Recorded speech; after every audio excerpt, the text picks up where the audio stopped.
ان کنتم مولاہ فعلی مولاہ۔ حضرت علی رضی اللہ تعالیٰ عنہ کو نبی کریم صلی اللہ علیہ وسلم نے مولا کہا۔ جب اللہ تعالیٰ کی طرف اس مولا کے لفظ کی نسبت ہوگی تو معنی اور ہوگا، جب حضرت علی رضی اللہ تعالیٰ عنہ کی طرف نسبت ہوگی تو معنی اور ہوگا۔ اللہ تعالیٰ کی طرف نسبت ہے تو معنی ہے مددگار۔ حضرت علی رضی اللہ تعالیٰ عنہ کی طرف نسبت ہے تو معنی ہے دوست۔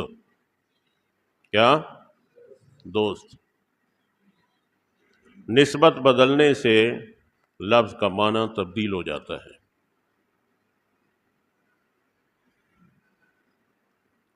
میں نے پہلے عرض کیا تھا علی اللہ کا نام ہے، علی یہ اللہ تعالیٰ کی صفت بھی ہے۔ جب اللہ کی طرف علی کے لفظ کی نسبت ہوگی معنی اور ہوگا، اور جب حضرت علی کی طرف نسبت ہوگی تو معنی اور ہوگا۔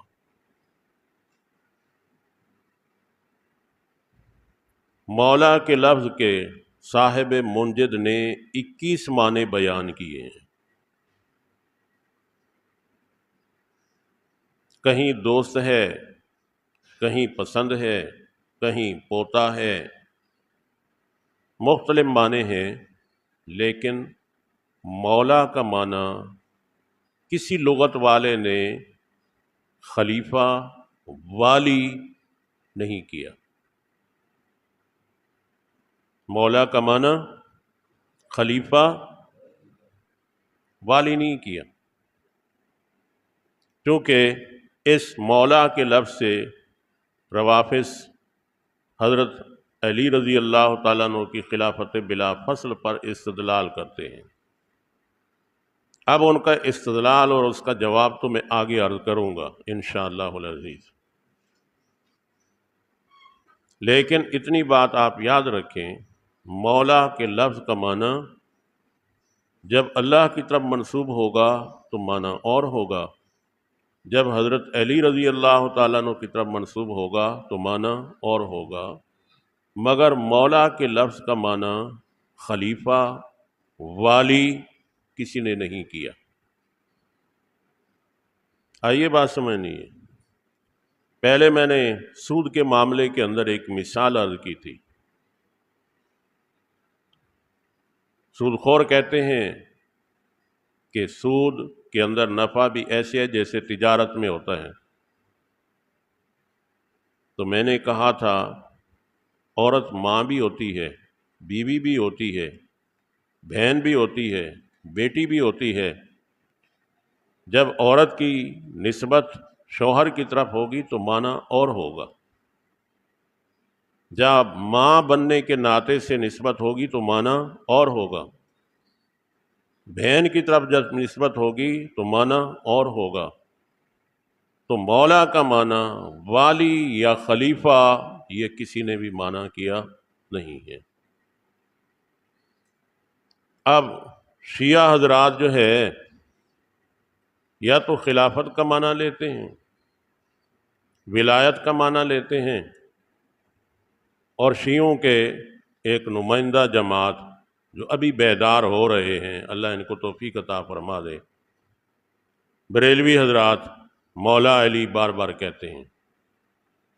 شیعہ بھی معنی کرتے ہیں علی مشکل کشا، مولا علی مشکل کشا۔ بریلوی بھی یہ لفظ استعمال کرتے ہیں، روافظ کا تو شعار ہے، اس لفظ کو استعمال کرتے ہیں، مشکل کشا،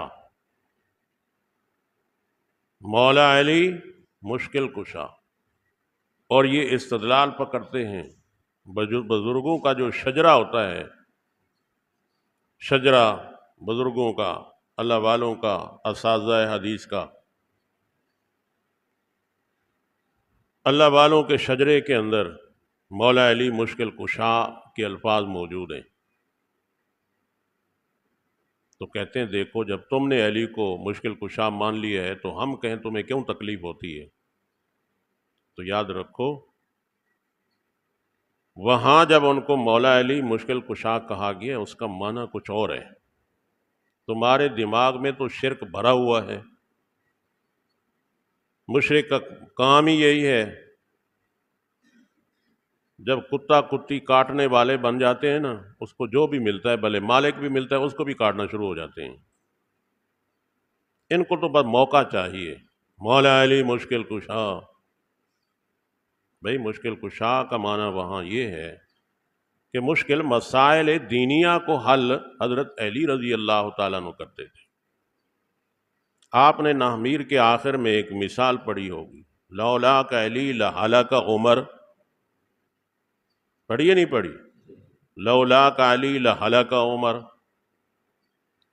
اگر حضرت علی رضی اللہ تعالیٰ عنہ نہ ہوتے تو عمر ہلاک ہو جاتے۔ تو اس کا کیا مطلب ہے؟ اس کا مطلب یہی ہے کہ دین کے مسائل مشکلہ حضرت علی رضی اللہ تعالیٰ عنہ حل فرمایا کرتے تھے، اس اعتبار سے ان کو مشکل کشا کہا ہے۔ باقی اس اعتبار سے نہیں کہا جس طرح اللہ کو مشکل کشا کہا جاتا ہے، نسبت بدلنے سے معنی تبدیل ہو جاتا ہے۔ تو آپ حضرات کے علم میں ہونا چاہیے، اگر کسی اللہ والے نے لکھ دیا ہے علی مشکل کشا، تو وہاں پریشان ہونے کی ضرورت نہیں ہے۔ وہاں آپ کا دماغ جائے کہ مشکل کشا سے مراد ہے دین کے مشکل مسائل کو حل کرنے والا، دین کے مشکل مسائل کو حل کرنے والا۔ اب میں اس مشکل مسائل پہ مثالیں دینا شروع کروں تو ایک انبار ہے، وقت جائے گا، وہ اتنی بات آپ یاد رکھیں، مولا کا معنی والی اور خلیفہ نہیں ہے۔ مولا کا معنی حضرت علی کے ساتھ جب استعمال ہوتا ہے تو دوست۔ حضور علیہ الصلوۃ والسلام نے فرمایا جو مجھ سے محبت کرتا ہے وہ حضرت علی سے محبت کرے، میں علی کو دوست رکھتا ہوں، تمہیں بھی چاہیے علی سے دوستی کرو۔ یہ مطلب نہیں ہے کہ اس سے مراد خلافت ہے۔ کوئی آدمی اس کو کہتا ہے مولا علی، مولا علی کہتا ہے، تو عربی کے اندر اس لفظ کی ممانعت نہیں ہے۔ عربی کے اندر وہ ایک بات مشہور ہے، مولانا طارق جمیل صاحب نے کہا میں مولا علی کہوں گا، مولا علی کہوں گا، کیونکہ اللہ کے نبی نے حضرت علی کو مولا کہا ہے۔ تو اب دیکھیں ہمارے لیے یہ حکم ہے ایسا لفظ استعمال نہ کیا جائے جس سے اشتباہ ہوتا ہو۔ کیا ہوتا ہو؟ جس طرح یا علی مدد ہم کہیں تو ٹھیک ہے کیونکہ اللہ کی صفت ہے علی، لیکن ہمیں یہ لفظ استعمال نہیں کرنا چاہیے۔ روافظ کے عقیدے کا برملا اس بات ہوگا ہم بھی یا علی مدد کہنا شروع کر دیں۔ ہم اس لیے لفظ استعمال نہیں کرتے مولا علی کا، کیونکہ روافظ اس سے حضرت علی کو خلافت بلا فصل ثابت کرنے کی کوشش کرتے ہیں، اور اس کے لیے مولا علی کا لفظ استعمال کرتے ہیں کہ خلیفہ برحق پہلا خلیفہ علی ہے، یہ اس کا مفہوم لیتے ہیں۔ اس لیے یہ جملہ استعمال اہل حق کو نہیں کرنا چاہیے، کیونکہ باطل کا دماغ اس غلط معنی کی طرف جاتا ہے۔ ہمیں مولا علی نہیں کہنا چاہیے، اور بریلوی جتنے ہیں یہ مولا علی کہتے ہیں۔ کیا کہتے ہیں؟ مولا علی کہتے ہیں، تاکہ باطل خوش رہے۔ تو باطل کو خوش نہیں کرنا، اللہ کو خوش کرنا ہے۔ تو مولا کا معنی مددگار جب اللہ کی طرف منسوب ہوگا، حضرت علی رضی اللہ تعالیٰ عنہ کی طرف، اس لفظ کو چونکہ روافظ نے اپنا شعار بنایا ہے، اس سے وہ خلیفہ برحق پہلا خلیفہ لیتے ہیں، اس لیے ہمیں یہ لفظ استعمال نہیں کرنا چاہیے۔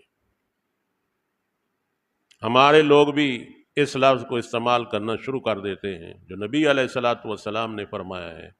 تو بھئی نبی علیہ السلام کی بات برحق ہے، تو اللہ نے بھی تو قرآن میں علی اللہ کا نام ذکر کیا ہے، تو تم بھی تو یا علی مدد کہنا شروع کر دو جی، پھر کس نے تمہیں منع کیا ہے؟ جب یا علی مدد کہنا جائز نہیں ہے کہ باطل کے ساتھ مشابہت ہوتی ہے، تو اسی طرح اسی طرح یا علی مدد کہنا ٹھیک نہیں ہے۔ جب اللہ کے ساتھ ٹھیک نہیں ہے تو حضرت علی رضی اللہ تعالیٰ عنہ کے ساتھ بھی ٹھیک نہیں ہے۔ اگر کہیں گے تو روافض کے ساتھ مشابہت ہوگی۔ مولا علی ہمارے لیے ممانعت ہے، اشتباہ روافض سے ہوتا ہے۔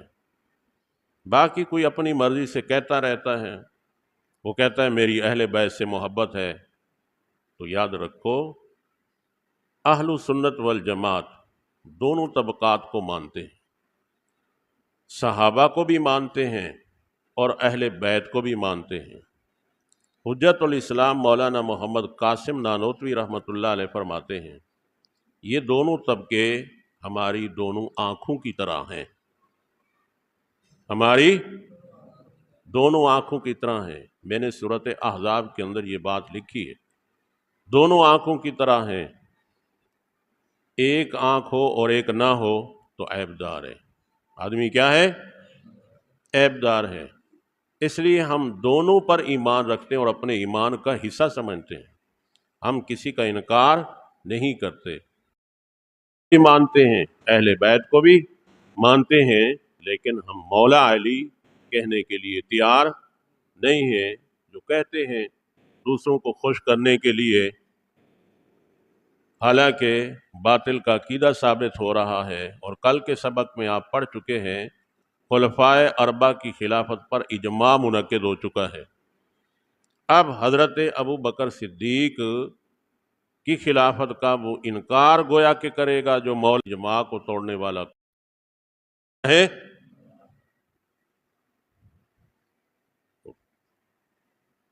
کوئی بات سمجھے نہیں سمجھے؟ مولوی صاحب غور کیا کرو، جب تحقیق کے دائرے میں جاؤ گے نا پھر مسئلے نکھریں گے، جدا ہوں گے۔ اجماع کا منکر، میں نے کل کہا تھا، کون سا اختلاف مضر ہے؟ جو اصول میں ہو اور جس بات پر اجماع منعقد ہو چکا ہے اس کے خلاف جو اختلاف ہوگا وہ نقصان دہ ہوگا۔ اصول کے خلاف نہیں کر سکتے، اجماعی مسئلے کے خلاف نہیں کہہ سکتے۔ بھی اس طرح بھی ہے غیر مقلدین بھی اس کے قائل نہیں ہیں، ہم ان کو گمراہ کہیں گے۔ کیا کہیں گے؟ گمراہ کہیں گے۔ میں نے کل یہ بھی حوالہ دیا تھا، صدیق اکبر رضی اللہ تعالیٰ عنہ کی خلافت حضرت انور شاہ کشمیری رحمۃ اللہ علیہ کی اکفار الملحدین کا حوالہ دیا تھا، جو ان کو نہیں مانے گا وہ کافر ہے، لیکن میں نے کہا ہم اس کی طرف جاتے نہیں ہیں۔ حضرت نے ثابت کیا ہے، 2-3 صفحات کے اندر اعتراضات اور ان کی جوابات کے ذریعے اس مسئلے کو واضح کیا ہے۔ تو اب جب حضرت علی کے ساتھ مولا کا لفظ کہیں گے تو وہ اس مولا سے خلیفہ اول حضرت علی کو مراد لیتے ہیں، گویا کہ ہم خلفائے اربعہ اور خصوصاً پہلے خلیفے کی خلافت کا انکار کریں گے جب کہیں گے مولا علی۔ کیا کہیں گے؟ مولا علی۔ جب اس سے یہ بات ثابت ہونے لگے تو ہمیں اس جملے سے بچنا چاہیے۔ کوئی بات سمجھے اور نہیں سمجھے؟ ہاں، اجماع کا منکر گمراہ ہوتا ہے، اجماع کو توڑنے والا گمراہ ہوتا ہے۔ فرمایا بل اللہ مولاکم، تسلی مومنین، ایمان والو اللہ تمہارا مددگار ہے اور وہ بہترین مدد کرنے والا ہے۔